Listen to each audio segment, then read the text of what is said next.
Just want to first thank everybody for joining us today. If the rest of your team couldn't join, a reminder that we do have another session at 3 o'clock Eastern Standard Time. I have Jim Welsh and Greg Cava here. Hello. Hello. If you have any questions, we are going to save those to the end of the presentation. You can just put them in the questions box, and we will be happy to answer them at the end. So again, thank you for joining us, and I'm going to turn it over to Mr. Welsh. Yeah. Thank you, Kate. I just wanted to make a couple of remarks if I could here. I think that the presentation has 50 slides, and I know this topic is kind of like watching paint dry, but we'll get through this fairly quickly. And I know Katie's going to let everybody know that this will also be published on Stevens, what is it? TV. So you'll have a chance to go on there and have the entire webinar and what have you. I think Greg has done an excellent job putting this together. But my comments are this, and if you were able to read the email I sent out the other day, making sure that everyone was aware of this particular webinar, we all know now that we have a drop-dead date on electronic logs, and that is in December of 2017. Stevens Van Line's mission is to have everyone up on e-logs that are riding on an interstate basis for sure, at a minimum, by May 1st, 2017. So we're doing a paper log. The proper way to do paper logs webinar is because basically 98% of the paper logs that Stevens is involved in now really come through the agent driver, because headquarters are 99% on e-logs right now. So, and the problem we have is that the paper logs are not being completed properly, are not being submitted on time, and they do not pass a DOT audit. And Stevens has worked very hard for a period of almost 30 months to go from an unsatisfactory rating to getting back to a satisfactory rating in March 2015. We'll jump in here and we'll roll along here. And obviously, you know, the easy way to release your stress and pressure on this is just to install e-logs. Woo! You know, and I would certainly advise you to get a hold of Greg and his team, which will take you down that path and help you out with that. So, Greg, go for it. Much to cover. I hear you.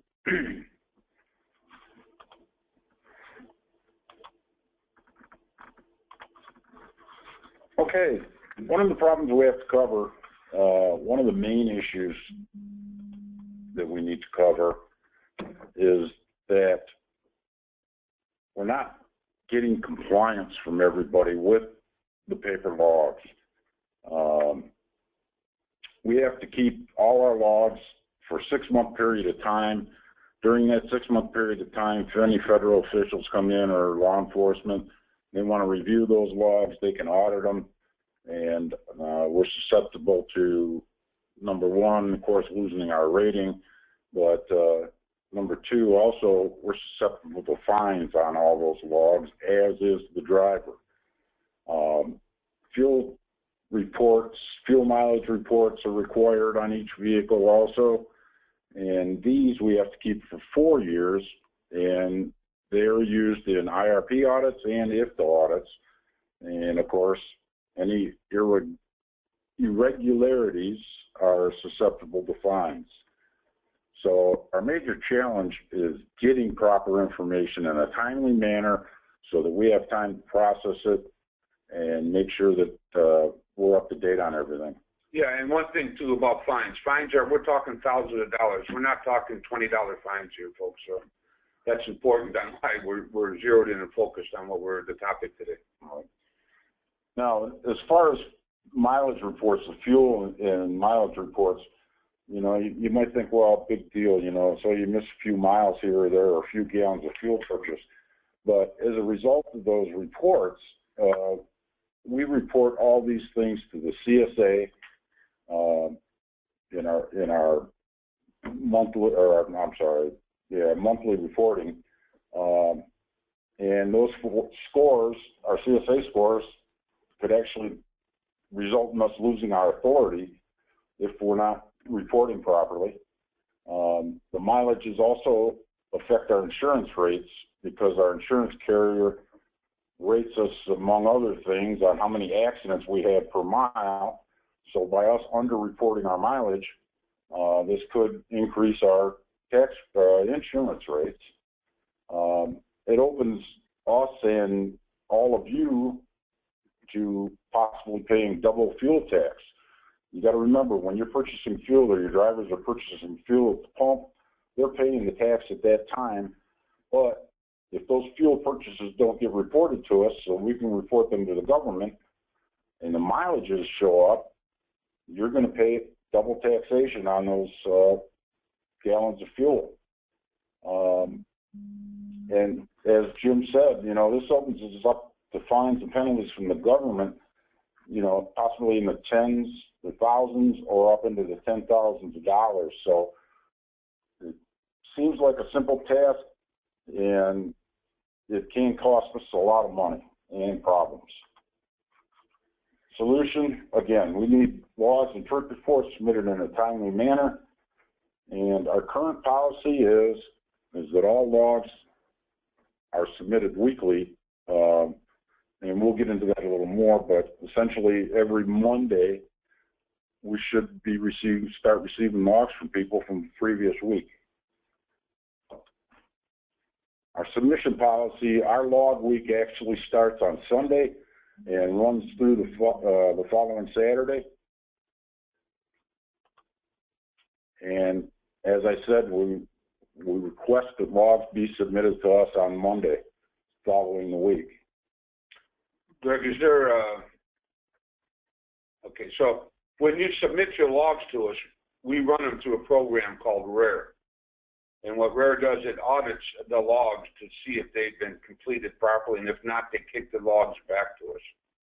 So the timeliness of you submitting your logs on a weekly basis, so we don't have a buildup of logs to work with through the RARE system, is very important. We want to correct the situations while they're current, so you don't continue on making these same errors. So holding your logs for a month and sending them in thinking you're doing everyone a favor, you're really not. And you're kind of really clogging up the system, and you open us up to potential fines and penalties. All right. And from our aspect, we're looking at 400 qualified drivers in the system. Not all of those. Some of the local drivers don't submit logs, but you know, you're looking at 2,000 logs up to approximately 2,000 logs a week. So there's a lot of paperwork that needs to be gone through and checked. Yeah. Once the logs are submitted at your age, if they're submitted to your agent, some drivers submit them directly to us, but you know, for the most part, they come through the agency. It really behooves everyone if someone at the agency who has a good fundamental basic understanding of logs and trip sheets reviews them when the driver turns them in, and actually grab the van operator at the time if there's errors or omissions and review them with them, so that hopefully we get everybody educated right up to snuff on what needs to be done on the logs. Right. Henceforth, that's why we're doing the webinar, because many of our agents said that they needed some tool in order to train their people internally, administratively, so they can train their drivers and audit their logs before they're sent to Saginaw, so that we're sending in good information and good quality logs. So that's why we're here today, folks. If you don't know what a paper log is, you will when you're done with this webinar. And another thing that I didn't put in the presentation, I would highly recommend that each of the agencies get at least one copy of the hours of service booklet from J.J. Keller, and it reviews all the hours of service rules and regulations, and it gives you examples of what your log should look like. And again, it would be fantastic if there was at least one person in each location that had at least a basic knowledge of what's required on the logs. Let's look at a few of the three basics. Number one, all our drivers operating under our authority should have a logbook with them anytime they're operating a motor vehicle under our authority. This includes rental vehicles.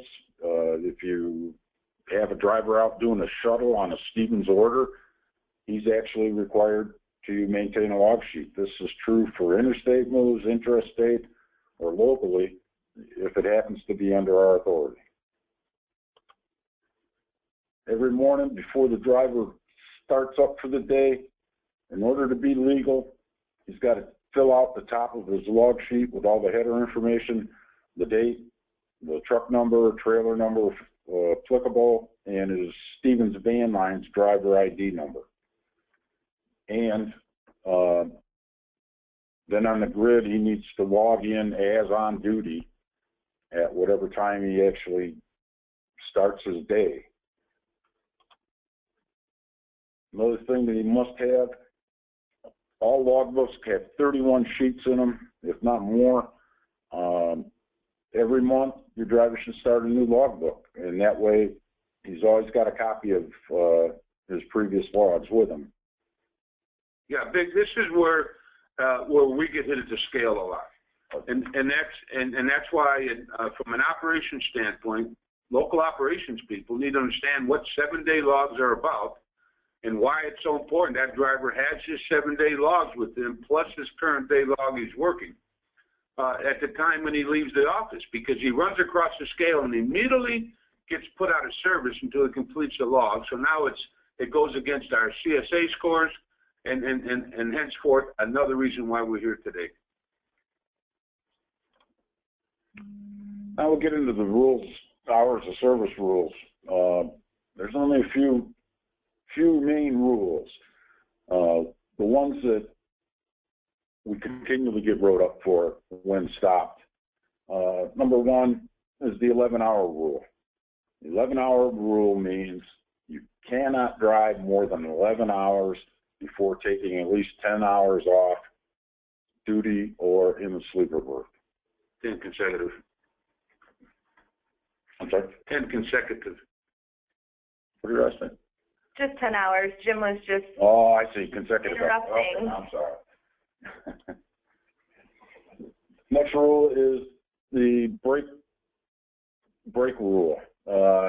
Whenever you're on duty or driving for more than 8 hours, you have to take 30 minutes off duty or in the sleeper berth before you can drive again. A lot of guys forget this. This is a newer rule that came into effect, I think, in 2014. And it's something that a lot of drivers just forget to mark on their log sheet. And if you're stopped and it doesn't have an off-duty period or sleeper berth period of 30 minutes and then drives again, he's going to get rolled up. The 14-hour rule. You can never drive after being on duty for more than 14 hours at a time. That means in the morning, as soon as the driver draws a line down to driving or on duty, that starts his 14-hour clock. So within that 14 hours, he's able to drive for 11 hours.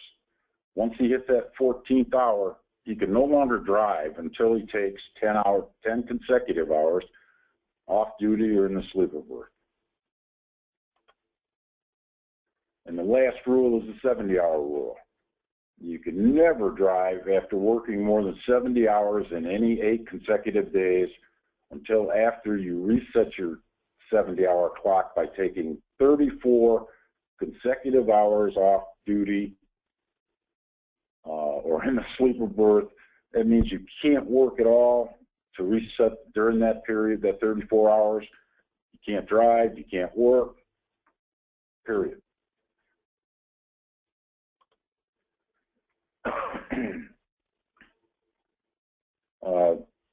I just mentioned, it's a recap, basically, of 30 hours. So we have 3 major rules that we have to obey, the 11, 14, and 70-hour rule. Let's take a look at how we make that actually work. Okay, we got those 3 rules. Every morning, what should be the first one that you look at? It's the 70-hour rule. You have to first check to make sure that you still have time available to work and drive. Now, one of the things that most drivers don't do anymore is fill out the inside cover of the log book has a monthly summary sheet. This is the only way that driver can be sure that he's not exceeding his 70-hour rules. He needs to fill that out. Yeah, and that's exactly too why when we in operations ask the driver, well, how many that's on paper logs, how many hours you got to drive? And the first words out of their mouth is, I don't know. Well, if that book was sitting on top of the doghouse in the truck, they could open up the inside cover and they would know exactly how many hours they have to work the day that we're talking to the driver on. Right. In effect, as your local operations manager is dispatching a driver to go on a short haul shipment, you can, if that driver is completing the monthly summary sheet, you will know exactly before he leaves your yard in the morning where he's at from hours available. So, I mean, this is a key, very key here, this particular sliding function. Right. Now, there's two charts on the inside of the cover. The chart that I put the red line through is actually the 60-hour 7-day rule. We don't use that. We are a 7-day-a-week carrier, so therefore we use the 70 hours 8-day chart on the left-hand side. Instructions for completion are in the middle, and every driver should read it. Operations person should. That's correct. Every operations person should. I went through the steps of completing the log or the summary sheet. Basically, on the first day of the month, he has to go back to the previous month's summary sheet and list the last 7 days that he had logged, how many hours he had worked. So at this point, going into the month, he's worked 42 hours in the last 7 days. That leaves him 28 hours available to work the following day on the first of the month. Greg, that doesn't count as their 7 days prior, correct? It does. Oh, it's Well, no, this is a summary. They still have to have a copy of the last 7 days worth of logs. okay. What this slide really depicts is what 7-day logs are and how you keep track of your hours. And this is exactly why a DOT official at scale wants to look at your logbook. He's going to open that driver's log scale and he's going to see whether that driver was completing that, right? Then he's going to physically look at the logs to see if they're filled out correctly. So. Okay, so he finishes work on the first day of the month. In this case, he worked 9 hours, and he recalculates his hours based on that. In the last 7 days, in column A, he's worked 51 hours. Column B shows that he's got 19 hours remaining, and during the 8-day period, it shows that he's worked 51 hours. Column A and column B always need to total 70. It gives you something to quickly check to make sure you haven't miscalculated. Yeah. And that's simply a recap of it, how it ends up looking.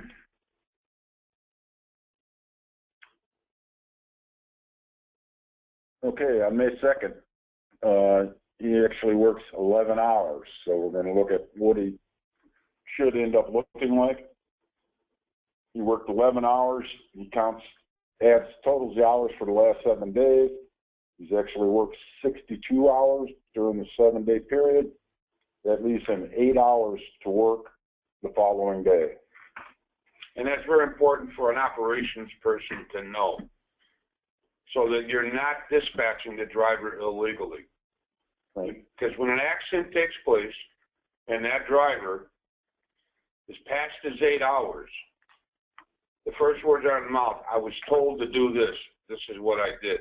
So, again, another reason why we're sitting here making sure and teaching people that do not know logs, how to know logs and how to do logs. Because if your driver thinks you don't know what you're talking about logs on, it's tough to keep them straight.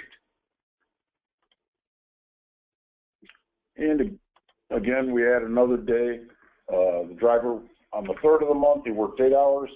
He worked 62 hours up to that point, and he's got 8 hours available. because he gained 8 hours on the, if you look at the very top of the list, you'll see 00. That 8 hours drops off because you only add up the last 7 days. So that's why he has another 8 hours available. But once he does, if he works those 8 hours, he'll have reached his 70 hours. Yeah, and I want to make sure, Greg, because we didn't mention this.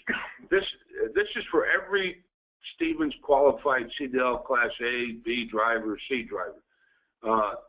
You have to log all your hours. Even if that driver, if those 8 hours on the 3rd that driver worked were on a local basis, he still has to log that time because he was working. So I don't want anybody thinking, well, this is only, he didn't work go interstate, you know. Yeah. For people that don't know logs, you know, their thoughts can go in different directions. Yeah, that you would have an interstate and a local, but it's all the drivers. And the reason it's set up is because many of our agents, right, they'll take a driver and they'll work them locally on Monday.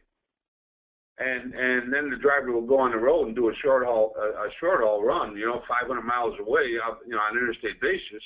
And what happens is the guy's logs aren't completed, and he gets pulled over the scale, and bang, you know, the DOT's got us. So, you know, we can improve our CSA scores immensely by getting the paper logs done properly, and ultimately move it to electronic logs. And also, side note, if you got a driver that's got a part-time job somewhere else, or maybe I don't know, McDonald's, if he's getting paid for work that he's doing, those hours are classified as on duty by the FMCSA. So that's a great point, Greg. It's all about fatigue, people. It's all about fatigue behind the wheel. Yep. Okay, so he can still drive 8 hours the following day. Let's see, 4th. I got to go to the next screen. There we go. Okay. Now, he had a big day. He worked 17 hours. He's done 70 hours in his last 7 days.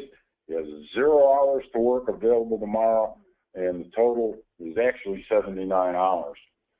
So at this point, he has no choice. Well, let me rephrase that.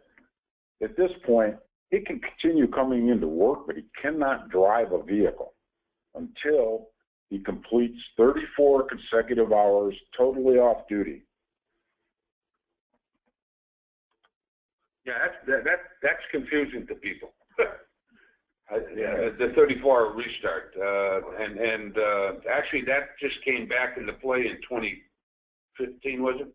Yeah, well, they changed it back to the old rule. Yeah, because prior to that, when they first started, they had the rule out there the driver had to take 2 days between hours of 5 a.m., what have you, which totally messed everything up. So they went back to the old way of doing the hours and the 34-hour restart. And truthfully, if a guy works his logs right and he works his days right, hours continue to drop off. He almost at times would not have to do a 34-hour restart. Yeah, if a driver worked 8 hours a day, right. You could work 300. He could work 365 days out of the year. He'd never have to reset any of his clock. He'd never hit 70. He'd never hit the 70 hours. So this is just this is the government saying, hey, if you work 70 hours in a week, you need to take a break. Okay, the 14-hour rule. The 14-hour clock starts as soon as the driver either logs into a driving or an on-duty category. And I encourage every driver to make a little mark in the morning. Now, in this particular slide, the driver came on duty at 6 o'clock in the morning. Now, 14 hours is the 14-hour rule. You should go out and make a mark over 8 o'clock at night, because that's 14 hours from the time he started. So everybody is fully aware that after 8 o'clock at night, he cannot drive that vehicle any longer.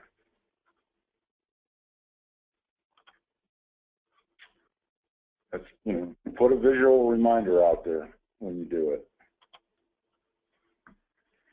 In this case, for example, he actually drives for 11 hours from 6:30 in the morning to 5 o'clock in the afternoon. Oh, and then he goes back on duty and he drives another hour So he's got a total of 11 hours driving, and he hasn't reached the 14 hours yet. But because he hit the 11 hours, he cannot drive again until taking 8 consecutive hours off duty.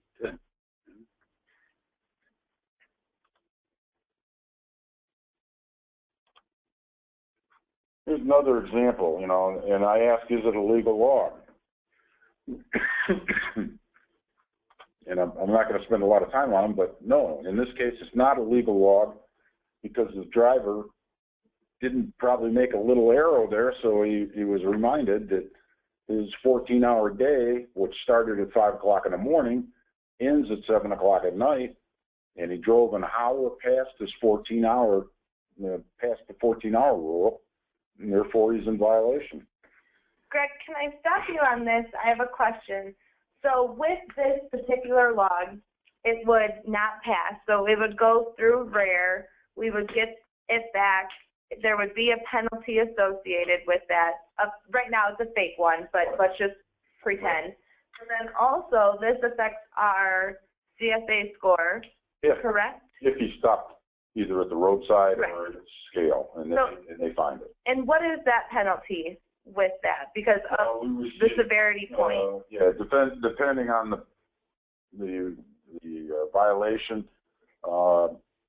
Typically, like this one, he violated the 14-hour rule. I think it's just one severity point, but that's a $20 fine because it is a CSA violation and it was caught. Yeah. The problem we have with this is if we get it audited and the auditor happens to pull this file and sees this driver drove over 14 hours, it opens up an entire can of worms. They may come in. See, when they come in to audit us, Katie, they're getting their signals from our CSA scores and how many guys have been put out of service, actually who was put out of service. So they come in with names, okay?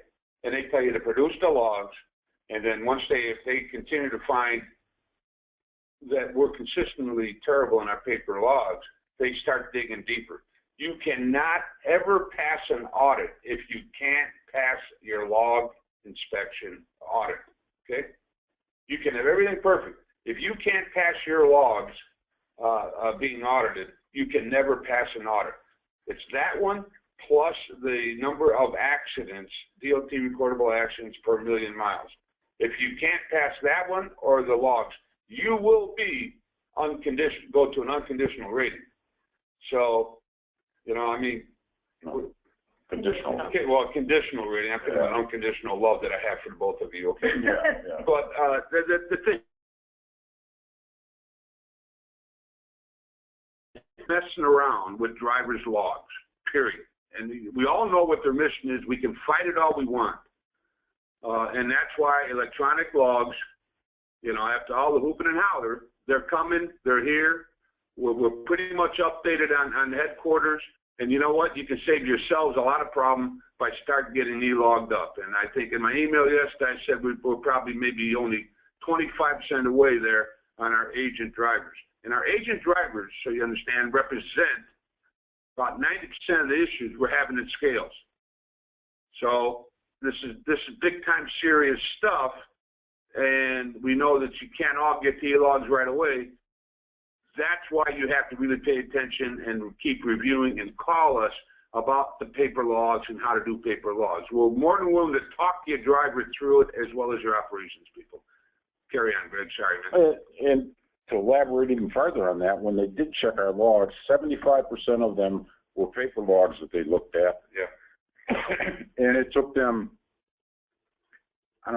2 days to check all the paper logs that they asked for. The other 25% were electronic logs, and they went through those in a breeze because they're just so accurate. There's no room for any violations out there through mistakes. Again, I got another log here. You'll be able to view this online and go through these if you like, but this is a log he started. He'd been driving. He came on, he drove, And then he went off duty into the sleeper berth. Then he did a couple hours off duty. Then he went back to the sleeper berth for a few more hours, and then he started driving. And in this instance, this is a legal log, even though he actually drove more than 11 hours during the day. He took 10 hours off.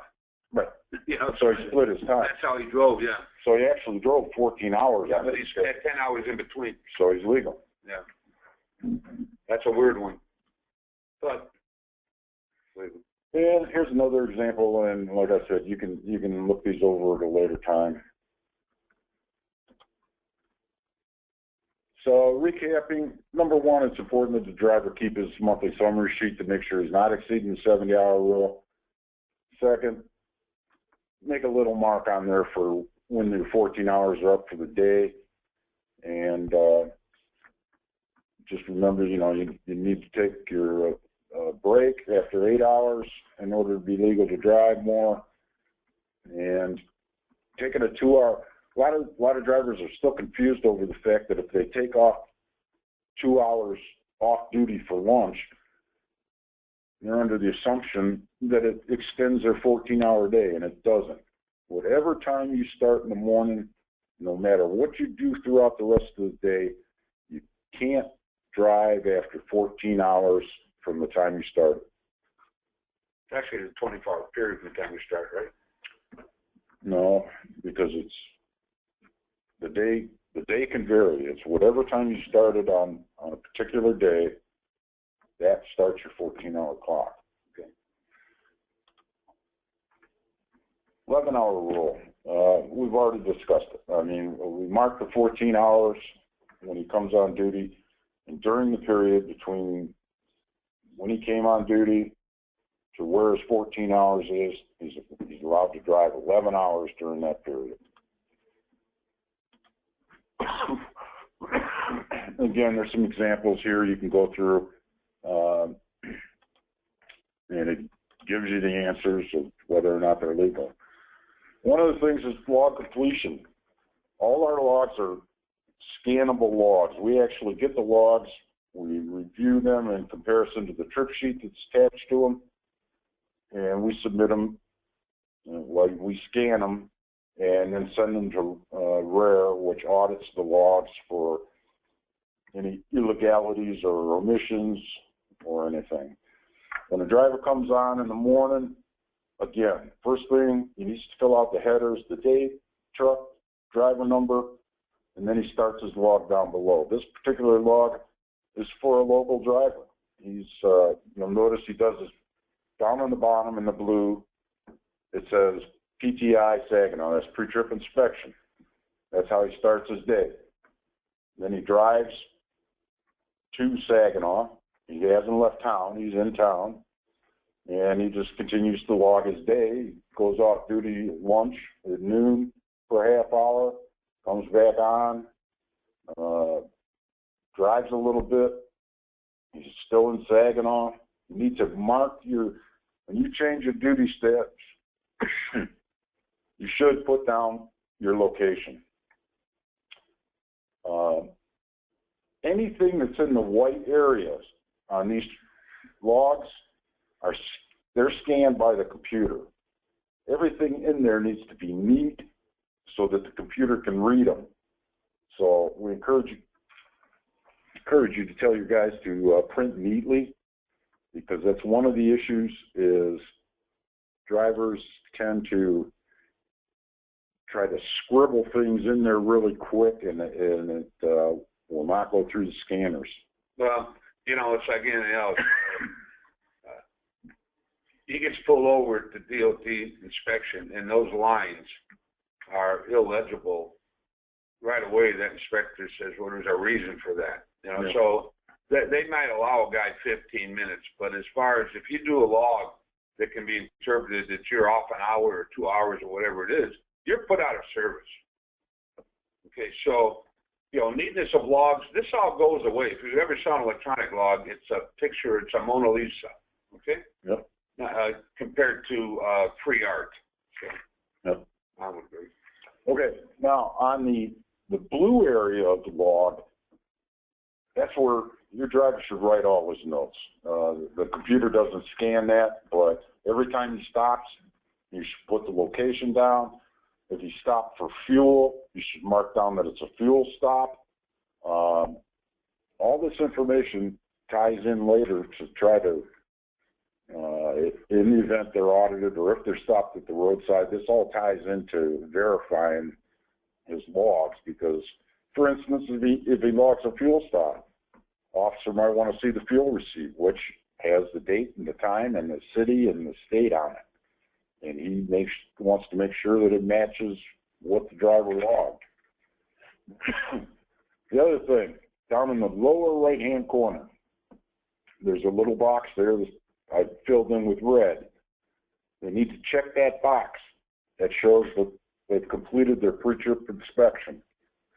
They also need to flip the log over and actually fill in and sign the pre-trip inspection form. A lot of drivers ignore that. They skip it. They don't, either that or they do the inspection and they forget to put it on the log. That needs to be filled in. Now, Stevens is requiring a pre-trip inspection. Right. Even though the DOT had brought up that he didn't have to complete that, we are still required a pre-trip inspection for all of our drivers. So I can't see him, his hand is waving there, or going to have that question. Right. It has a lot to do with insurance and preventive safety accident stuff. So. Okay. Down on the bottom line, shipper/commodity. It has to have either a registration number in there or a shipper's name in there. This is so the police officers have, again, another form to match up supporting documentation to the log. And any of the fields on this log form that are not filled in when we receive them here, they're going to go through the scanner, and if they're not completed, it's going to be a form and matter violation. At the end of the day, driver's got to complete the total miles up in the upper left of center there. In this case, he had 48 miles, and he needs to sign it in the driver's signature square. He needs to complete the hours of each grid line. In this case, he had 15 hours off duty for the 24-hour period. He had no sleep or berth time.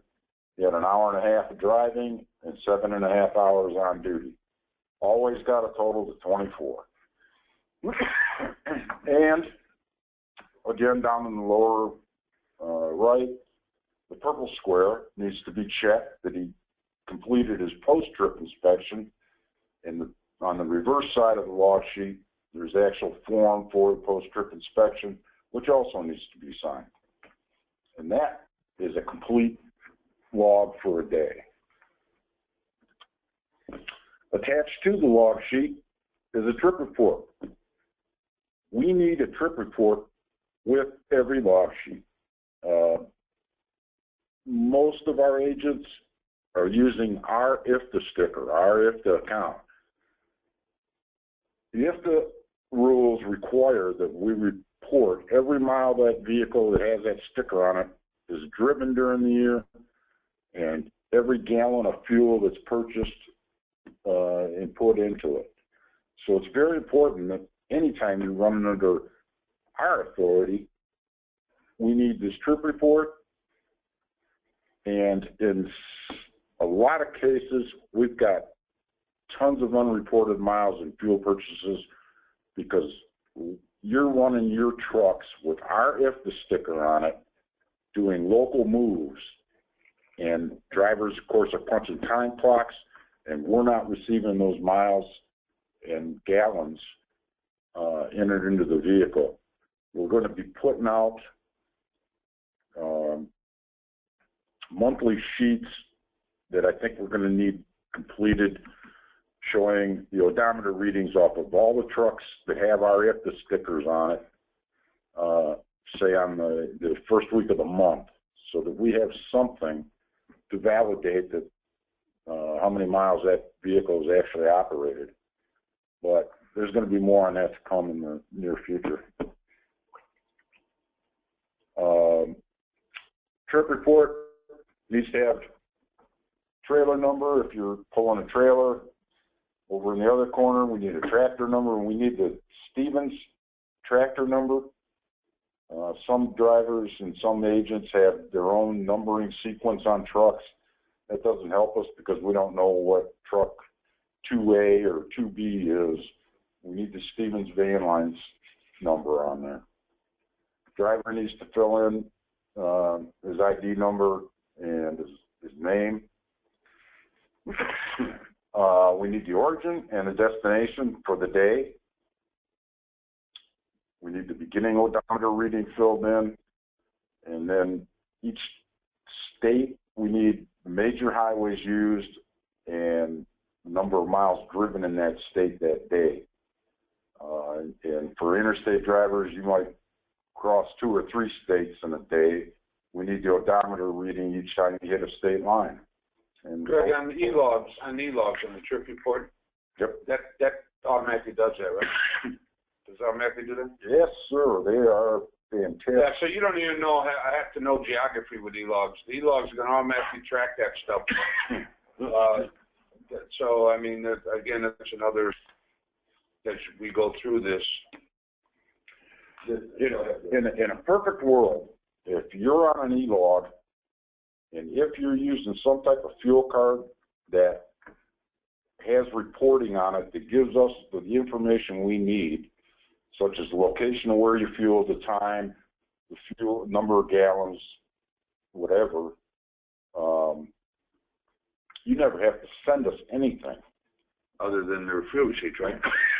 Don't even need the fuel receipts. I just need that report, which can be emailed to us. So all this paperwork goes away if you get on the e-logs. And again, the driver needs to sign it down at the bottom. Just for instance, we were audited by the IRP, which is the licensing authority, on one of our small fleets. So we only had 2 drivers in the fleet. They audited a 2-year period of time, and it ended up costing us, I think, $1,500 in fines because one of the 2 drivers forgot to put in the origin city and state on a couple of his trip sheets. And so, it could get extremely expensive very fast if you've got 4 or 5 drivers out there that haven't completed all the necessary information on the trip sheet. Again, we keep these for 4 years, and they can go back and search through all 4 of them if they want when they come in and audit us. So it can get very expensive. But again, if you're using fuel cards, if you use a fuel card to make all your fuel purchases, and if you're on electronic logs, all this becomes unnecessary. So, Oh, wow. that's it. Open that up to questions. All righty. So let's see what questions we have here.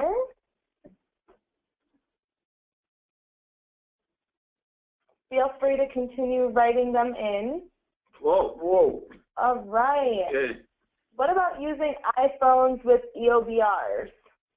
At this point, I haven't had any word that it's in the works. I know with our current supplier, XRS, I have not been updated recently on how far they've progressed with that. Okay. How many EOBRs are being used compared to paper logs? Right now, we've got, it's hard to tell because our headquarters fleet was, up to 80 drivers this year, and we had, I think, 78 of them on EOBRs. Now our fleet's kind of down a little bit, so, although we got the transponders, we don't actually have drivers using them. Yeah, during the peak, between headquarters and 80 drivers during the peak season, there was approximately around 110 110 to 115 drivers. That's, We still had about another 40 firm committed agent drivers on paper logs running around the country. So, yeah. that answers that question. So, you know, the numbers float around, but yeah, we peaked out thus far probably in the 110, 115 on EOBRs, which leaves, on an average, we normally have about 400 qualified drivers. So. Yeah, and a driver that comes into Saginaw cannot leave and sign his contract till he's on an E-log. So, I mean, that's from a headquarters perspective. So, I mean, we include that in the recruiting conversation. There's no ifs, ands, or buts about it relative to that with the headquarters. So, I'm trying to see. Another question, when do we mark odometer readings? Every time we stop? Question. When do they mark odometer readings? On the trip report, you put down your odometer reading at the start of the day, and then anytime you hit a state line. Okay. How can we feasibly mark our logs while driving? You don't have to mark your logs. Who asked that question? Moving ahead services. You mark your log, you change it to driving when you're ready to drive, and you shouldn't have to make any other marks on there until you stop. Unless you're meaning crossing a state line, you have to, I don't know, remember the odometer reading so you can write it down when you stop, or have your helper write it in for you, or pull over on the side of the road, mark it. One comment, if the agent uses a Stevens ComData card, the fuel slips are automatically sent to licensing. If your driver is running directly for headquarters and being dispatched by them, and they have our ComData card, your driver does not have to send in fuel receipts. He still needs to submit his trip report, though, if he's on paper logs, because we need the mileages. If you have your own ComData account or Fleet One account or any of the fuel card accounts that shows all the information either on the statement or on a report that you get from them, same thing can apply to you. If you send us regularly, and when I say regular, I'm looking at every 2 weeks at the most probably, a copy of that report, we can get all the information we need as far as the fuel purchases off that report. We still need the paper trip report, though, showing the mileages. So you have to still send that in. If you're on an EOBR, don't need any of it, because the EOBR has recorded your miles, which we have access to, and your fuel report from the fuel card will report all your fuel purchases. Another comment, police officers like shipper's name on the log. It's easier for them to check the paperwork. Probably true. Yep. But the actual law says either the reg number or shipper's name. Another comment, if a driver takes an 8-hour break, they're off duty or in the sleeper, then indeed the 14 hours do get extended. It is a minimum of 8 hours, though. No. Okay. The 8-hour rule is during a 14-hour period, if you work more than 8 hours or drive more than 8 hours, you have to take a 30-minute break before you can drive again. It does not extend the 14-hour rule. The 14-hour rule starts from the very first time that driver goes on duty or driving in the morning, and it goes 14 hours from that period, and that stays that until you take a 10-hour consecutive period off duty. Another comment, if the driver is off duty for the previous 7 days, he can use one page of the log book to say this 30-minute. No. No. You're just going too far. Yes, if a driver's off duty for the previous 7 days, He can do it all on one log sheet. He can show off duty for 7 days. Another comment, 30-minute break also has to be done on the EOBR manually. That's correct. The driver has to put himself in an off-duty or sleeper berth position. The EOBR does warn the driver when he's reaching his 8-hour limit, though. Okay. The off-duty hours during your 14-hour day do not count towards your 70 hours. Right. Steve, what are you doing, buddy? You got us really working there. You got the book out in front of you, haven't you? No, the off-duty hours don't count towards your 70-hour rule. It's driving and on-duty time. Okay. This one, if they are over hours at the scale house, they get a fine and have to do their 10-hour or 34 hours off at the scale house sometimes. Yes, it's extremely possible that if they're pulled into the scales or to the roadside, the officer finds violations on his logs, he can put them off duty for whatever, either the 10 hours required to reset the clocks or the 34.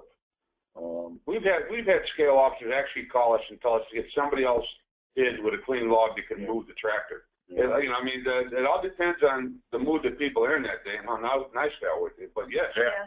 Exactly. they put the man right out of the truck, man, or they can put him out of the truck. Another question, what if the driver is in a straight truck? Can they still put us out of service? Two questions there. What if the driver's in a straight truck? Straight truck rules are the same as any other commercial driver. Can we clarify? It's based off if it's a CDL driver, not the type of vehicle they're in, correct? Or is there a difference? Anybody driving a commercial vehicle today, and I think that if I look at this one question here, many agents have a Class C, a non-CDL straight truck. Okay, the rules are is that person driving the truck has to have a valid C license, correct? Right? They have to keep a log. That person can't get in that rented, for example, Penske with a Stevens bill of lading and drive from New Jersey to California straight through. They have to keep a logbook. So that's a misnomer that someone that's working commercially doesn't have to keep a logbook. I mean, you still have to keep a logbook. So, and usually a Class C guy wouldn't know how to do log unless he's being taught by his agent or another B or C driver. But that's why it's so important. Yeah, good clarification there. Yeah. And that's another thing too. If the guy stopped at a scale and put out of service, it's like Jim said. It depends on the officer's mood. A lot of times they'll release him to drive to the next exit where there's a truck stop or someplace he can park. But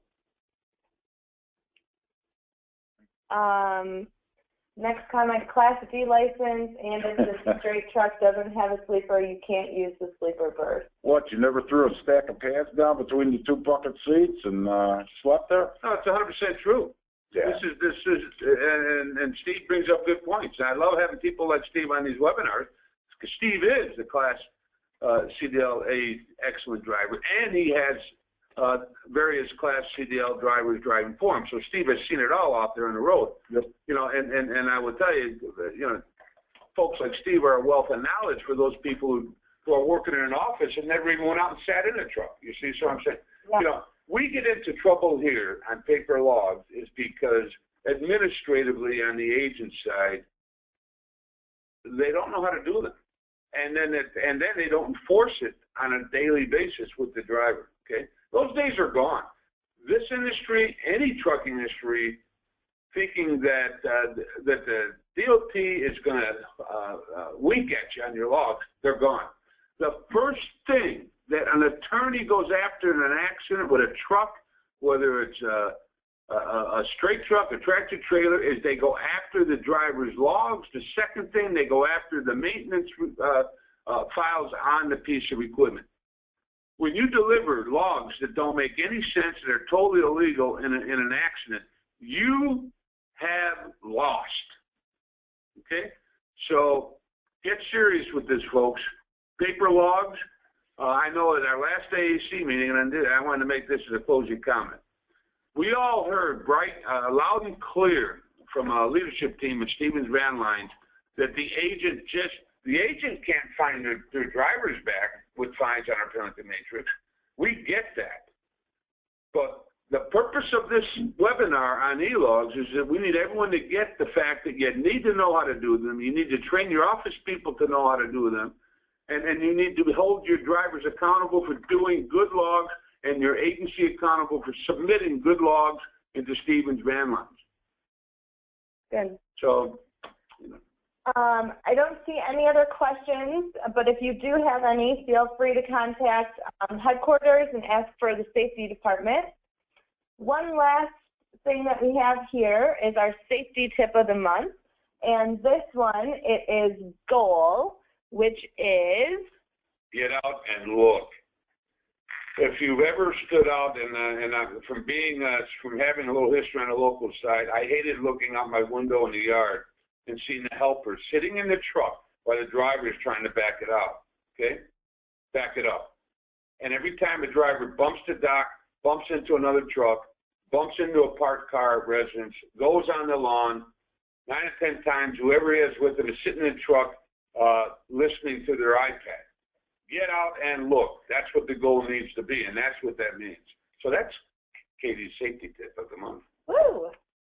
And last but not least, I want to give you guys some upcoming dates that we have. Our sales conference is coming up February 23rd. It's at Treasure Island in Las Vegas. I know Roger and Maury and a few others have put together a strong agenda. So if you have any questions about that, please reach out to either Roger, Maury, or anyone in CAD, and we'd be happy to get the information to you.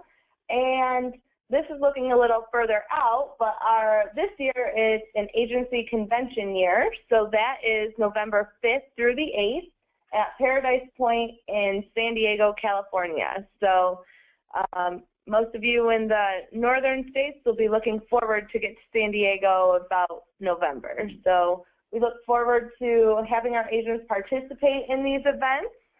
And again, if you have any questions about today's webinar, definitely reach out to our safety department, and they would be happy to address anything that they can for you.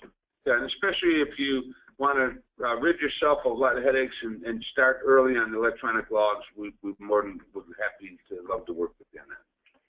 All right. With that being said, we look forward to having you guys on next month's webinar. Thank you.